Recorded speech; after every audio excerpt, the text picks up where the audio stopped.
Did you know that in Moonlight Village, no night watchman has ever truly retired? For 40 years, old Hendrik walked the moonlit paths with his flickering lantern, keeping the village safe. His weathered boots knew every stone, every shadow, every whispered secret the darkness held. But tonight was different. Tonight was his last.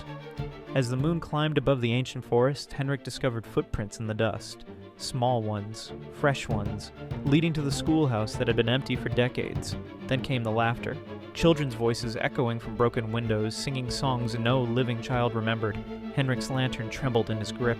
The shadows he had watched for 40 years were watching him back, stretching like dark fingers across the silent paths. Dawn was coming, but something stirred in the depths of the village, an ancient curse that awakened only when the Guardian's watch ended. Henrik faced a choice that every watchman before him had faced: flee to safety or stay forever, bound by an oath older than memory itself. Some duties never end.